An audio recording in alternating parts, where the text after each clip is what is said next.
बिस्मिल्लाहिर्रहमानिर्रहीम। Geoffrey Chaucer की prologue to the Canterbury Tales के अगले टॉपिक पे बात करने जा रहा हूँ और ये टॉपिक है Chaucer's treatment of women characters in the prologue to the Canterbury Tales. Geoffrey Chaucer ने विमेन कैरेक्टर्स को किस तरह डिपिक्ट किया, ख़ास तौर पे इस prologue to the Canterbury Tales के अंदर उसने प्रायरस और वाइफ ऑफ बाथ के कैरेक्टर के बारे में क्या बात की, इस टॉपिक में हम इसको डिस्कस करेंगे। और ये टॉपिक भी एग्ज़ाम पॉइंट ऑफ व्यू से बड़ी अहमियत का हामिल है। बाज़ दफ़ा इसके ऊपर क्वेश्चन आ जाता है, इस वजह से इसको ऐड किया गया इस टॉपिक को। तो किस तरह उसने बात की, दो विमेन करेक्टर्स हैं जिनके बारे में उसने बात की। ऑलरेडी हम थोड़ा सा इसको देख चुके हैं विमेन एंड चिवलरी के टॉपिक में, लेकिन अभी हम इसको डिटेल के साथ देखेंगे और इसके मुख्तलिफ पहलुओं पर रोशनी डालेंगे। हमारा ये टॉपिक पेज नंबर 27 और 28 पे मौजूद है और 27 पेज के फर्स्ट पैराग्राफ से हम अपनी डिस्कशन को लेके आगे बढ़ेंगे। लिटरेचर जो है वो किसी भी ज़माने की टेंडेंसीज़ को बेसिकली रिफ्लेक्ट करता है। जिस ज़माने में लिटरेचर प्रोड्यूस किया जाता है उसी ज़माने के बारे में वो बात करता है। और अदीब दरअसल एक सुप्रीम लिटरेरी आर्टिस्ट होता है जो कि अपने ज़माने का ना सिर्फ तर्जुमान होता है बल्कि कुछ ऐसी चीज़ें भी वो अपने अदब के शाहपारों में पेश करता है जो कि बाद वाले लोगों को भी जिसमें से रहनुमाई हासिल होती है, उनको भी आइडियाज़ मिलते हैं। बाद वाले ज़मानों के लिए भी उसके अंदर इंफॉर्मेशन मौजूद होती है। तो बैसियत माउथ पीस होने के, अपने ज़माने का माउथ पीस होने के, राइटर जो है वो अपने ज़माने के को होप्स और एस्पायरेशंस दोनों चीज़ें देता है। उसकी फेट्स, उसकी फिशेस के बारे में बात करता है, उसके गमों, उसके दुखों, उसके दर्द, उसकी प्रॉस्पेरिटी, हर चीज़ के बारे में बात करता है। उसके लिटरेरी वर्क के अंदर अपने ज़माने की बेसिकली जो सही तरीके से नुमाइंदगी है वो मौजूद होती है और वो हर पहलू से अपने ज़माने को बयान कर रहा होता है। तो बैसियत सुप्रीम लिटरेरी आर्टिस्ट होने के जेफरी चौसर ने भी एक कोशिश की है कि उसने अपने ज़माने को दिखाया, उसको एक मंजर कशी की, उसने एक नज़ारा दिखाया, हमारे सामने एक नज़ारा पेश किया अपने ज़माने का। मिसाल के तौर पे अगर देखा जाए तो एक जो वो उसके किरदारों के अंदर उसके मुख्तलिफ़ क्लासेस की डिपिक्शन के अंदर तो आपको एक बेहतरीन तस्वीर मिलती है prologue to the Canterbury Tales के अंदर। मैंने यहाँ पे जॉन गावर का हवाला दिया है, जॉन वाइक्लिफ का हवाला दिया कि इन्होंने भी अपने ज़माने को दिखाने की कोशिश की। ये भी अपने ज़माने के अदीब थे, लेकिन इन्होंने सही तरीके से, यानी दूसरे अल्फाज में आप ये कह सकते हैं कि हकीकत पसंदाना मंजर कशी अपने ज़माने की नहीं की। जेफरी चौसर की ग्रेटनेस यही है कि उसने अपने ज़माने को दिखाया और ना सिर्फ उसको दिखाया बल्कि उसके अंदर मौजूद जो ज़िंदगी है उसके तमाम पहलुओं के ऊपर रोशनी डाली और वो मुकम्मल तौर पे अपने ज़माने को रिप्रेजेंट करता है। सेकंड पैराग्राफ डिस्कस करेंगे पेज नंबर 27 पे कि जहाँ जेफरी चौसर ने ज़िंदगी के मुख्तलिफ शोबा फ़िक्र को रिप्रेजेंट किया, उनके बारे में बात की, वहीं औरतों के बारे में भी उसने कुछ डिस्कस किया।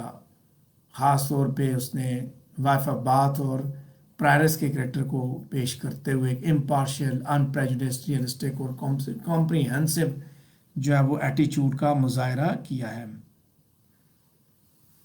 जेफरी चौसर के मुताबिक औरत ना तो कोई देवी है और ना ही कोई शैतान है, ना ही वो ईवल है, बल्कि वो बेसिकली एक मर्द का कंपेनियन है। जिस तरह मर्दों और औरतों के अंदर शैतान और देवता मौजूद है, यानी कि खुदा मासूम भी है तो शैतान भी है, इसी तरह औरतों के अंदर भी यही चीज़ है, वहाँ पे भी देवियाँ और शयातीन मौजूद हैं। चौसर की रियलिस्टिक अप्रोच ज़िंदगी की जानिब बढ़ते हुए हमें कभी ये मौका नहीं देती कि वो किसी एक्सट्रीम तक जाए। वो ज़िंदगी को जब दिखाता है तो वो उसकी एक्सट्रीम पे नहीं लेके जाता। मिसाल के तौर पे फ्रैंकलिन का जो ओपिनियन है औरत के बारे में, वो सारी की सारी जेफरी चौसर की जो सोच है उसको वो रिफ्लेक्ट करता है। उसकी कहानी के मुताबिक रियल क्वेश्चन जो है वो मास्टरी नहीं है बल्कि म्यूचुअल एडजस्टमेंट और कोऑपरेशन है। मर्द और औरत का क्या आपस में रब्त है, क्या रिलेशनशिप है, उसकी बात वो करता है। पेज नंबर 27 पे तीसरा पैराग्राफ देखेंगे तो यहाँ ये देखिए कि जेफरी चौसर के ज़माने में औरतों के बारे में दो तरह के व्यूज़ थे। चर्च के मुताबिक औरत जो है बेसिकली इन पर्सन जो है वो ईव है, और वही बेसिकली इंसान की फाल की वजह, इंसान को जन्नत में निकाले जाने की वजह औरत ही है। और ये औरत ही है जो इस दुनिया में मौत और गुनाह को लेके आई। दूसरी तरफ एक दूसरा व्यू है जो कि पोइट्स के पास है, और ये औरतों के बारे में एक मुस्बत व्यू है, पॉजिटिव व्यू है। ये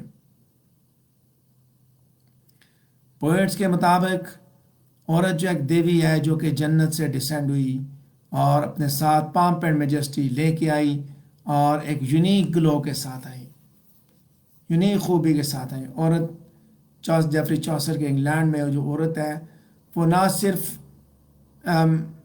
एक औरत है बल्कि उसको मुख्तलिफ पर्सपेक्टिव में जेफरी चॉसर ने दिखाया। गो के औरत उस वक़्त कोई एनविएबल सोशल पोजीशन एंजॉय नहीं कर रही थी, ख़ास तौर पे जो लोअर क्लास की औरत थी उसको एक अनरिलीव्ड ड्रगरी की लाइफ गुजारना उसकी मजबूरी बन चुकी थी, उसको उधर ज़िंदगी गुजारनी थी।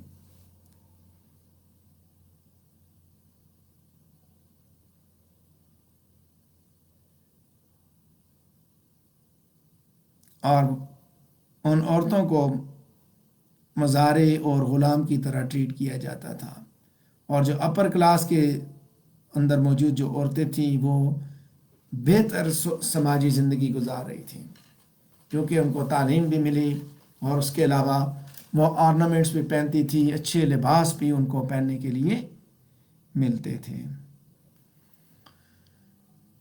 तो दो व्यूज़ आपको मैंने दिखाए औरत के बारे में। एक व्यू था जो चर्च का था कि ये औरत जो है वो जन्नत से निकाले जाने की वजह है, जबकि पोइट कुछ और सोचता है। तो अगर देखा जाए तो लोअर क्लास के अंदर औरत को के साथ वही सलूक किया जाता है जो चर्च ने चाहा कि औरत ने हमें जन्नत से निकलवाया, लिहाजा उसके साथ ट्रीट भी वैसा ही किया जाता है। पेज नंबर 27 पे पहले 3 पैराग्राफ डिस्कस किए, चौथे पैराग्राफ की जाने पड़ेंगे। Prologue to the Canterbury Tales के अंदर जेफरी चॉसर हमें ये बताता है कि इस हर ज़माने में हर दौर में दो तरह की औरतें हैं, और ये दिखाते हुए उसने प्रायरस और वाइफ ऑफ बाथ का किरदार हमारे सामने पेश किया। प्रायरस जो है that is embodiment of sweetness, beauty, grace और गुड मैनर्स। ये सारी चीज़ें प्रायरस के अंदर मौजूद है। मुजस्मा है एक अच्छाई का, गुड मैनर्स का, स्वीटनेस का, ब्यूटी का, ग्रेस का, जबकि वाइफ ऑफ बाथ जो है वो अगली फीचर्स और शुअर क्वालिटीज़ का मुजस्मा है। और ये दोनों औरतें हर ज़माने को रिप्रेजेंट करती हैं। बाज़ दफ़ा प्रायरस जो है वो प्रीडोमिनेट करती है और बाज़ दफ़ा वाइफ ऑफ बाथ प्रीडोमिनेट करती है। पहले 4 पैराग्राफ मैंने पेज नंबर 27 पे मौजूद जो है उनको डिस्कस किया। 5वें पैराग्राफ की जानिब बढ़ेंगे कि चॉसर के ज़माने में औरत को जो है मर्द के मुकाबले में कम तर हैसियत हासिल थी, इन्फीरियर समझा जाता था, और वो औरत जो कि गवर्नेंस करना चाहती थी, जो कि घर को हालात को अपने काबू में करना चाहती थी, उसको अक्सर खामन से मार पीट ही पड़ती थी। औरत की वेलफेयर जो है वो इसी चीज़ में थी कि वो मर्द की मास्टरी को एक्सेप्ट कर ले। हमें ये बात बताई गई है इसके अंदर कि वाइफ ऑफ बाथ के 5वें खामन ने अपनी मेल सुपीरियरिटी को असर्ट करते हुए वाइफ ऑफ बाथ को उसके कान के नज़दीक इतना शदीद मारा कि वो गूंगी हो गई। लिहाजा वाइफ ऑफ बाथ जैसी औरतें जो है वो ज़िंदगी से हमेशा एस्केप करने की कोशिश करती हैं। हम ड्रम लव इस तरह की ज़िंदगी से, finery company of man never like to stay at home with their husbands. इस तरह की औरतें अपने मर्दों के साथ हर वक्त घर में रहने के लिए तैयार नहीं हैं। जेफरी चॉसर जो है इस तरह की औरतों की फितरत के बारे में बात करते हुए वाइफ ऑफ बाथ का जो किरदार है वो पेश करता है। यहाँ पे हमने टेक्स्ट कोट किया है जेफरी चॉसर के prologue to the Canterbury Tales में कि in fellowship well could she laugh and crave of remedies of love she knew perchance for she could of that art old dance. اس کے ساتھ ساتھ wife of bath کے بعد دوسرا کردار جیفری چوسر نے جو دکھایا وہ تھا ایک کنونشنل وومن کا، جس کے اندر ایک ساری کی ساری وہ وینٹیز موجود ہیں جو کہ ایک فیمینن ہارٹ کے لیے ہونی چاہیے. ایک عورت کے پاس جو کچھ ہونا چاہیے وہ سارے کا سارا اس کے اندر موجود ہے. اور یہ کردار ہے پرائرس کا. Prologue to the Canterbury Tales کے اندر جیفری چوسر جو ہے اس کی فزیکل اپیئرنس، اسٹیبل مینرز، ان کے بارے میں جہاں بات کرتا ہے وہاں اس کی اسپیچ اور اس کی ٹینڈر سینٹیمنٹیلٹی کے بارے میں بھی بیان کرتا ہے.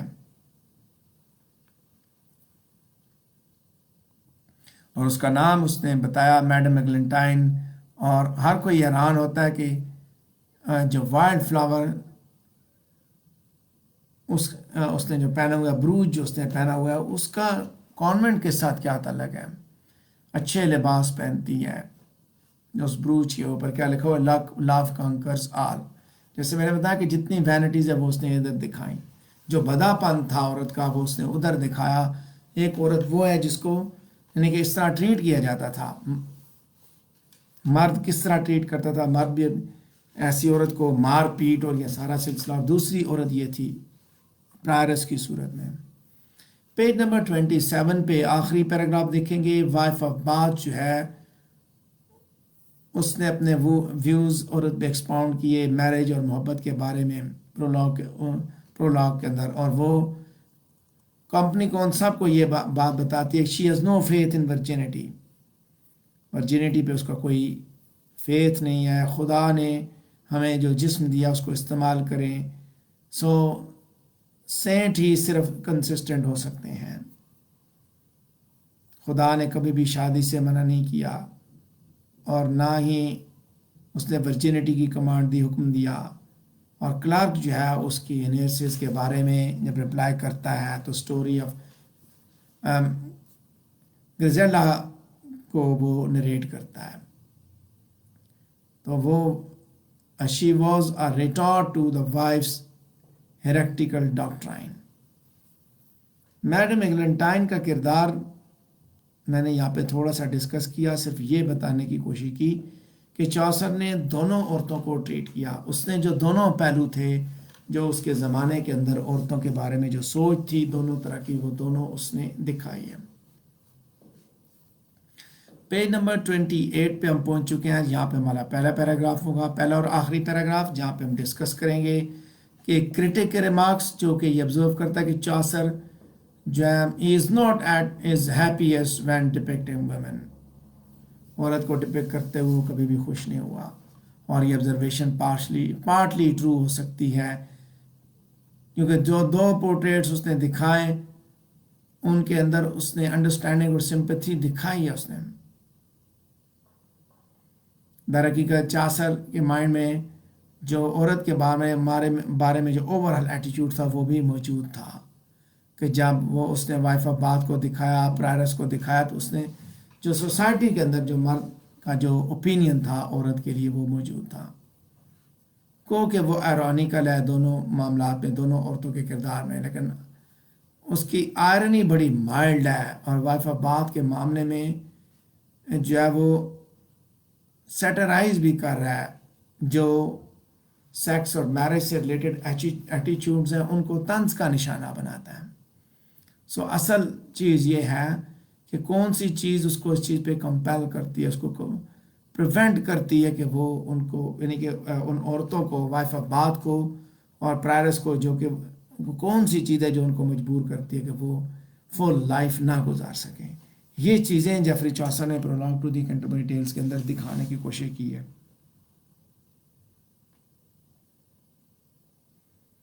تو اسی کے ساتھ ہمارا یہ ٹاپک بھی کمپلیٹ ہوتا ہے.